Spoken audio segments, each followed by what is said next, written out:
Hi, and thanks for joining us for another one of Family Marine's videos. My name's Tom, and today we're going to talk about how to operate and break in a Mercury outboard motor. So this video is really for those of you who are purchasing new pontoons from us, and this video is designed to help you understand how the operation of your new outboard motor should be. So what I'm going to do is I'm going to show you how to operate and break it in. I'm going to show you some features up on the control on the dash. I'm going to show you some features on the motor itself. Okay, so with that being said, let's go ahead and get started. The first thing I want to talk about is break-in. Now, in your Mercury owner's manual, it says to break the engine in for 10 engine hours. Okay, now if you don't have an hour meter on the boat, you got to kind of keep track of it, right? On your cell phone, whatever the case may be. But 10 engine hours is break-in. And what they say is not to operate the engine any more than 4,500 RPM for the first 2 hours, okay? And during that 2 hours, occasionally you can crack it wide open for 10, 15 seconds, all right? So after that 2 hours, then you can start running it at higher RPM, and you can crack it open for a little bit longer period of time, maybe up to a minute or so. But what they don't want you to do is run the motor at wide open throttle for extended periods of time. Extended periods of time means 5-10 minutes. So what they're really saying is you don't have to baby the engine, but then you don't want to pound on it either, right? So you want to give it a nice, well-rounded break-in period. Speed it up, slow it down, vary the throttle speeds as you're driving across the lake. Sort of like you're driving in town with your brand new automobile. Okay, so once the 10 hours are up, yep, then you're free to do anything that you'd like with the motor. Run it wide open throttle 10 miles down the lake if you want. That's fine. Okay, so some of the things I want to point out on the engine itself is you'll notice on both sides of the lower unit are these water intake ports. That's where the water goes in to cool the engine. Okay, never start your engine unless these water intakes are in the water. Now, that being a lake, or flush muffs as we use in our shop, which are suction cups with a garden hose hooked to it, giving these water intakes water. Now the next thing is once you are running the engine, there's going to be a stream of water coming out, what we call the telltale. The telltale is a sign that says, yes, this motor is pumping water to cool the engine. However, I will say this, sometimes that telltale can get clogged with sand, seaweed, or algae. And what we do in our shop is we blow compressed air up in there to clean out any of that clog that might occur. If it happens to you, you could stick like a toothpick or a chunk of wire or something up in there to clean that clog out. But this is not necessarily the telltale that your engine is overheating.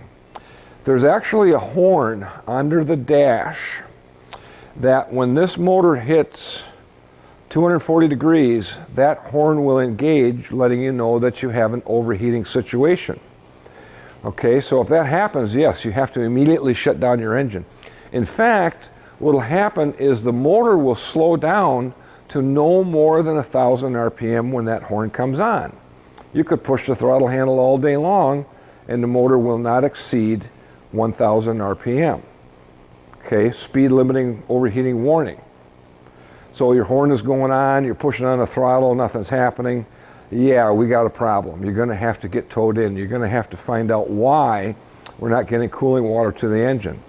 Sometimes what I found out is getting seaweed wrapped around the lower unit and blocking those water intakes. So what I've done in that circumstance, I tilt the motor up, I clean the weeds off, I put the motor back down, start the engine, and it starts to cool right away. Goes out of the overheating warning system.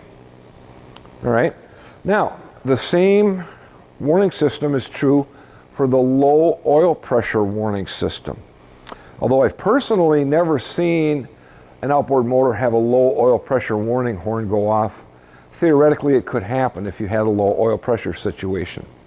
So what Mercury does is they put a low oil pressure warning horn on, and again, that horn will come on underneath the dash.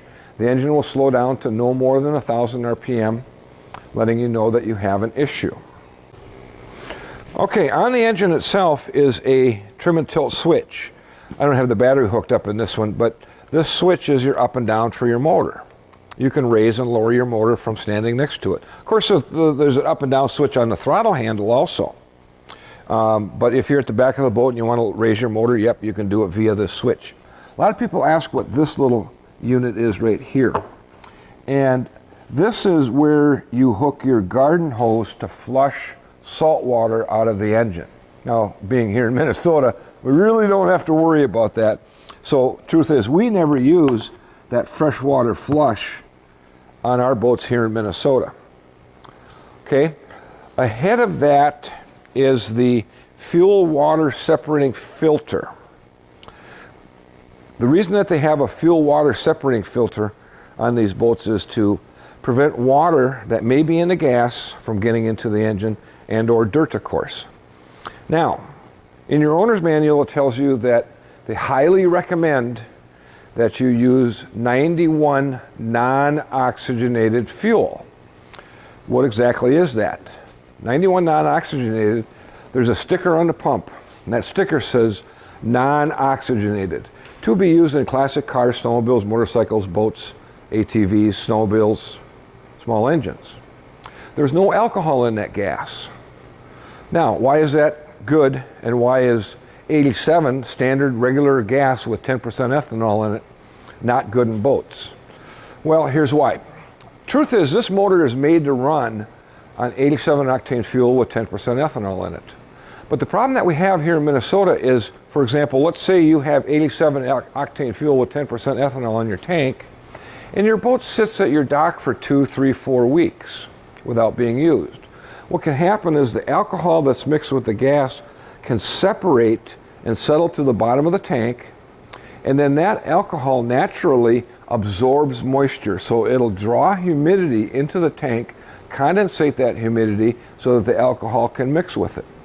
Now you have a solution of alcohol/water floating in the bottom of your tank, and your fuel pickup, of course, that feeds your engine fuel, is located in the bottom of the tank. So you go and start your engine, and the next thing you know, you have alcohol/water being sucked into your engine, and your motor doesn't run. And if that happens enough, what we've seen is it wears out the brushes on the electric fuel pump motor, and we have to replace that fuel pump motor because that water on those brushes acts like sandpaper. It's just really hard on those brushes in that electric motor for the vapor separator tank or the electric fuel pump. Okay, so that's why we want to always use 91 non-oxygenated. But remember, not all gas stations have it. Most gas stations have 91, but you don't have that little sticker that says non-oxygenated. All right, so regular 91 has 10% ethanol in it, where non-oxygenated 91 does not have any alcohol mixed with it. So that's the fuel that you have to look for at your local gas station to make sure that that sticker says no alcohol, non-oxygenated. That's very, very important. I'm here to tell you we run across problem after problem after problem during the summer of people bringing in their boats where they have alcohol/water mixed in the fuel tank. Okay, checking oil. On a 200 horse to a 300 horse, at the top of the hood is this little trap door. So all you gotta do is push that button and the door will open. So there's your little yellow handled dipstick to tell you how much oil level you have. And the yellow cap is your oil fill. And then on this one, if you wanted to remove the hood, you'd actually push that red button, lift up on the handle, and lift the hood right off the engine. Same thing putting it back on. You put the motor hood back on, and you close the handle, and you close the door. Okay, on 150 horsepower on down, there's going to be a little lever on the back of the motor hood. Some of them are here, some of them are up here. But you simply pull that out till you hear a click, and then you can lift the motor hood up, and you can pop the hood off. All right. Over on this side is going to be your yellow handled dipstick. That you pull out, and of course you check the level of the engine oil. On the front of the motor is going to be the yellow cap for filling the oil. All right, and then of course over here you'll see your oil filter. Now, manufacturer recommends that you change oil every 100 hours or once a year. Now, the truth is, here in Minnesota, you know, we get some people in the fall to winterize and store their boat, and we ask if they want their oil changed, and some say yes, some say no, some say, well, I'm not sure. So if you're not sure, we'll write on the work ticket to check the oil, and if our technicians in the shop pull the dipstick and we see a nice golden brown oil, well, there's no sense in changing that. Okay, so the manufacturer says every 100 hours. Now, truth is, in Minnesota, the average number of engine hours per summer is 40. So is it necessary that you change your engine oil once a year? Not really. Okay, so starting the engine. The first thing that you have to know is the throttle handle must be in neutral. It cannot be in any other gear other than neutral. If the throttle handle is even slightly forward, it will not start, because this control box has what's called start in gear protection. That's a safety feature that's built into the control box, so you cannot start it in gear. So the throttle handle has to be in neutral. You can feel the neutral detent, where the handle's kind of stuck in that position until you push it forward. Now, we've had other people call us up and say, yeah, my motor won't start. Well, are you in neutral? Yeah, the handle's straight up and down. No, that's not straight up and down. This is straight up and down, so perpendicular with this portion of the helm, and this part of the control box. So the handle has to be in neutral. There's a little N right there that says neutral, forward, reverse, whatever. Okay. Because most engines today are electronic fuel injected, you don't have to prime it, you don't have to choke it. It's just like starting your car. You simply turn the key. Isn't that nice? Now, I have had phone calls where people say, Tom, my motor won't start. And the first thing I'm going to ask them is, did you check the red safety lanyard? And they say, what red safety lanyard? And I said, this red safety lanyard. There's a switch down here that says run, and on a Mercury, this little portion of the lanyard goes over the little switch and you lift up on it. So that means run. So the idea here is you hook it to your belt loop. If you fall out of the boat while you're operating the boat, it'll kill the engine, right? Just kind of like on your snowmobile. So what can happen sometimes is, you know, the kids are playing around the boat, somehow accidentally that gets pulled off and dropped, and you don't notice it.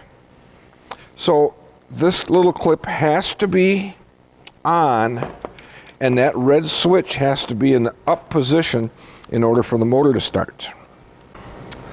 Okay, sometimes we get phone calls that say, Tom, my motor won't start, and it could be due to a low or dead battery. Most engines today are going to require a minimum of about 10 volts in the battery in order to turn the engine over. So if your battery is low, there's really 3 different symptoms that you can tell. Number one, you could look at a voltmeter if you have one.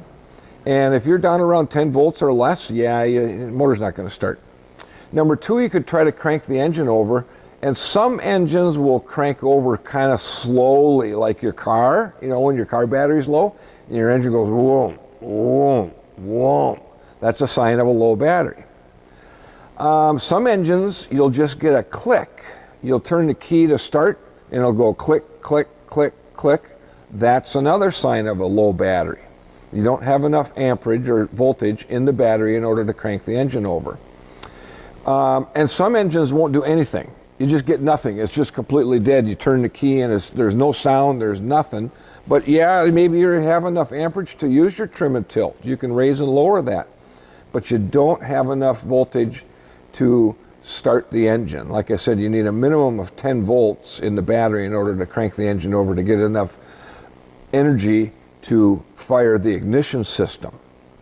Okay, so that's a sign. Now, speaking of batteries, there is a rare occasion where we deliver a new boat and everything checked out in our shop, and you get it home, and 2-3 days later, you have a dead battery. It's like, well, I know I didn't leave anything on because I shut the battery switch off. There's nothing to kill the battery. Once in a while, maybe once, maybe twice a year, we get a bad battery right out of the box. It happens. If that's the case, give us a call. We can walk through some troubleshooting procedures, and we can have you bring the battery in, and we'll swap it out for you.